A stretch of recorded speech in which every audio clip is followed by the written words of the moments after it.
Estamos iniciando hoje o programa Líderes que Avançam, hoje direto da Dufria, com o presidente Humberto Mota. Tudo bem, Humberto? Tudo bem.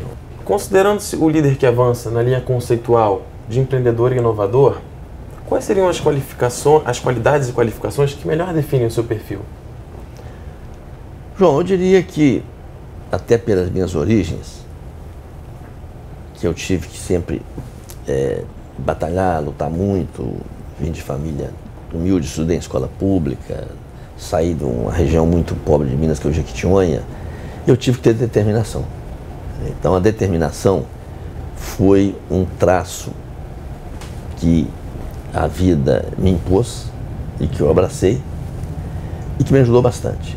Eu acho que as pessoas que têm um foco, que sabem o que querem e buscam um objetivo, elas têm uma vantagem comparativa. Quer dizer, se você se dispersa, se você tenta fazer várias coisas ao mesmo tempo, né, você acaba perdendo tempo e você acaba não tendo foco, não tendo os resultados que você teriam se adotasse outra estratégia. Então, a determinação foi um traço que a minha personalidade foi forjada em virtude das condições de minha própria história e que foi muito importante para tudo aquilo que eu consegui conquistar ao longo da minha vida. Interessante, Humberto. E você, com sua experiência na administração pública, presidente dos Correios, secretário de Estado do Rio de Janeiro, na administração privada, presidente da Dufre, e na administração associativa, presidente da Associação Comercial, existe um modo diferenciado de administrar essas instituições? Ou melhor, cada uma delas exige um modelo próprio de gestão?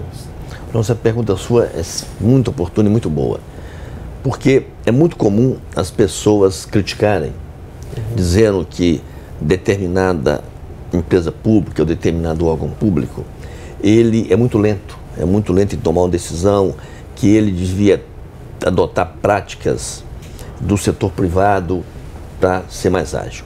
Eu acho que parte das críticas sim pode proceder. Você pode pegar no setor privado determinadas práticas, determinados métodos que são perfeitamente adaptáveis ao setor público.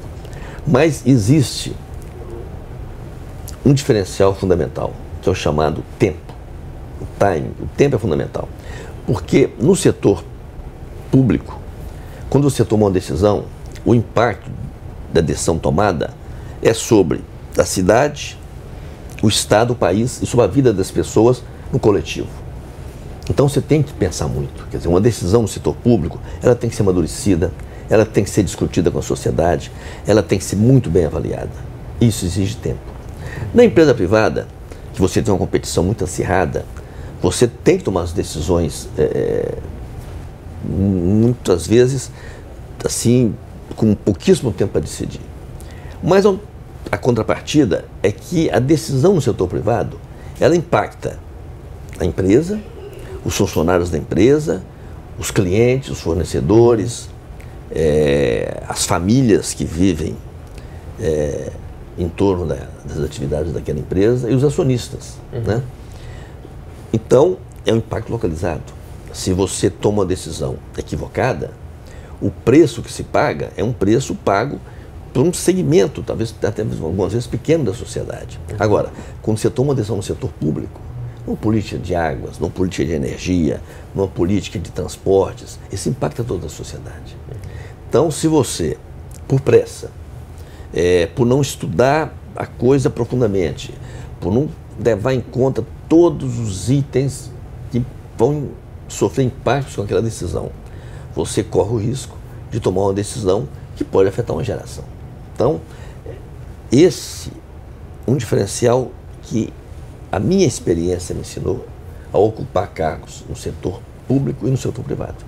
Eu acho que todo dirigente, todo executivo, todo líder que atua no setor privado e no setor público, ele deveria ter essa experiência. Quer dizer, se você ficar só no setor privado, que é uma dinâmica própria, mas sem conhecer o setor público, você pode algumas vezes avaliar mal as decisões que estão ocorrendo no setor público. Se você só tem uma experiência pública também, você perde o dinamismo, perde a criatividade, perde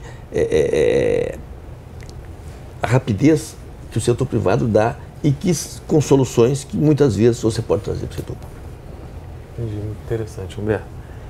E você que tem uma expressiva vocação política, como você vê o cenário sociopolítico-econômico em que vivemos hoje, às vésperas das eleições para os mais altos cargos do governo? Eu diria a você, João, que é o seguinte: é muito cômodo a gente criticar deputados, senadores, presidentes, governadores, esquecendo que nós somos os responsáveis. Quem elege um vereador, um deputado, um senador, um prefeito, um presidente, um governador, somos nós. Então, se amanhã você tem um governante que não está indo bem, ou tem um governante que decepciona, cabe a você, na próxima eleição, avaliar e tomar uma decisão. Quer dizer, se você acha que está muito bem, você reconduz, você vota mais uma vez. Mas é comum as pesquisas mostrarem que 6 meses depois da eleição, grande parte do eleitorado não lembra em quem votou para deputado, em quem votou para senador, quem votou para vereador. Não digo para governador e para presidente, são cargos mais relevantes, a pessoa grava mais. Mas o que é preciso é a consciência de cidadania. É que cada um de nós saiba que o voto é uma coisa muito séria.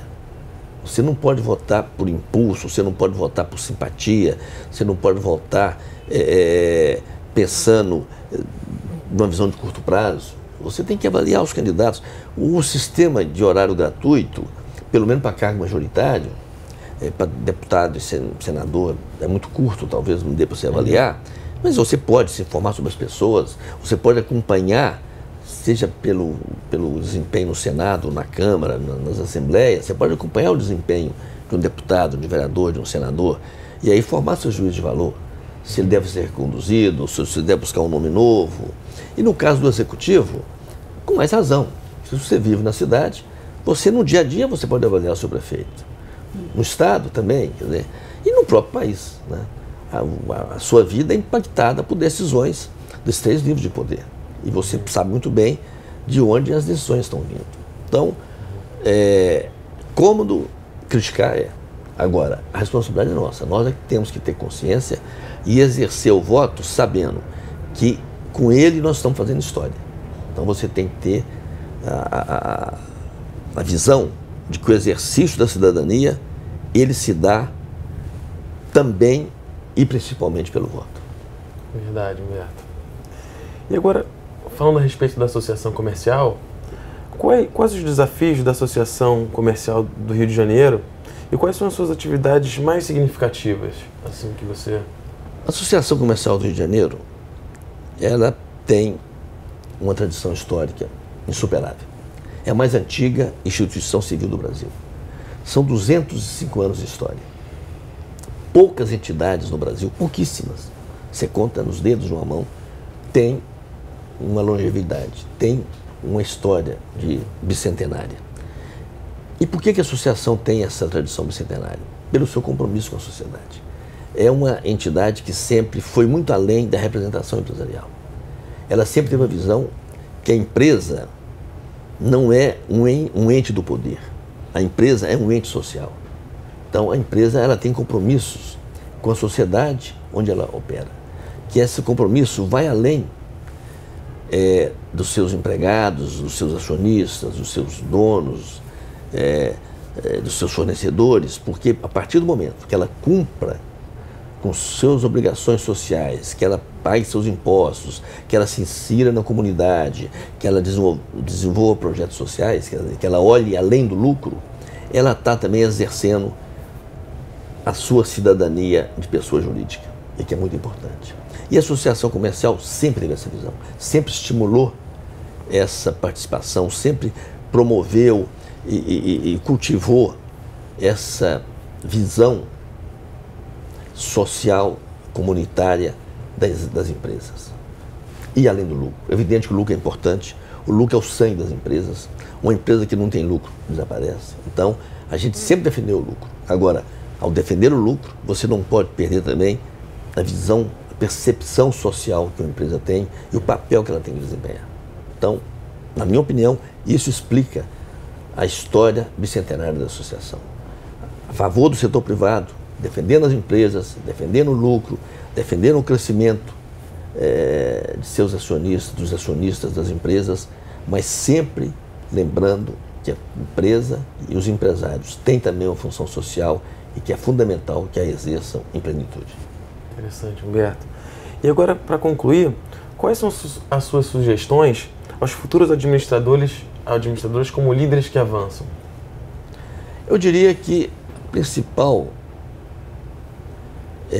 constatação que eu faria, que sugestões é muito pretensioso da minha parte, quer dizer, acho que o caminho é isso, o caminho é aquele.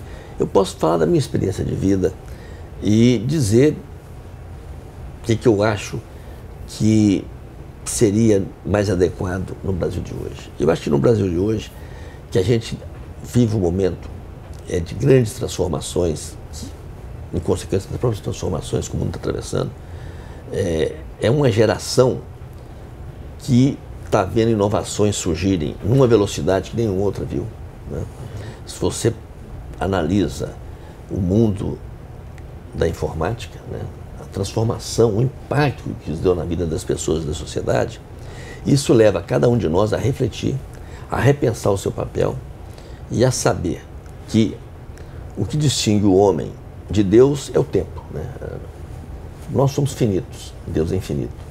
Então essa consciência do tempo, da finitude do tempo, é fundamental para que você saiba que você tem que fazer as coisas com determinação, como eu comecei falando, fazer as coisas no seu tempo adequado e que, ao perder tempo, você está fazendo algo que é irrecuperável. O tempo perdido, esse você não recupera. Esse é um poder que o homem não tem, né? Não adianta você blasfemar sobre decisões que poderiam ser tomadas, ações que poderiam ter feito. Eu prefiro até que você amanhã possa reconsiderar uma decisão tomada, reformar uma decisão, do que você, algum tempo depois, dizer, não, eu devia ter feito isso. Mas e daí? Não fez. Você não sabe o que aconteceu, que consequências poderiam ser vindo daquilo. Se você fez e não deu tão certo como você esperava, você corrige. Eu acho que reconhecer que nos equivocamos, reconhecer que você tem caminhos melhores que você tomou, só engrandece. O que precisa é você ter consciência, ter a humildade de saber que o erro é próprio do ser humano, né? Ninguém acerta todas. Todos nós aprendemos com nossos acertos e com nossos erros. E para mim, isso é uma questão muito individual de cada um. Eu sou uma pessoa religiosa, uma pessoa que tenho minha fé, sou católico, pratico minha religião, tenho meus santos de devoção, São Judas Tadeu, Santa Rita, Nossa Senhora. Isso me dá uma força interior muito grande. Respeito cada um, respeito até aqueles que não têm fé nenhuma. Acho que isso é uma opção de cada um, né? E é uma coisa que eu acho que inclusive independe da pessoa. Ninguém decide amanhã que vai ter fé, que vai acreditar em Deus ou não. Quer dizer, isso a vida te leva, né? Você pode não acreditar, não ter fé nenhuma e tocar a sua vida muito bem, né? Eu acho que isso não torna ninguém pior nem melhor. Apenas a característica de cada um, né? E que é muito fruto de sua história de vida, da educação que você teve, do ambiente que você viveu, dos pais, né? Que a vida te proporcionou. Meus pais eram todos dois muito religiosos. Eu tenho um irmão até que abraçou a vida religiosa, então isso, evidentemente que esse ambiente me condicionou. Digo, isso não torna ninguém melhor nem pior. E acho que a gente tem que respeitar a individualidade de cada um.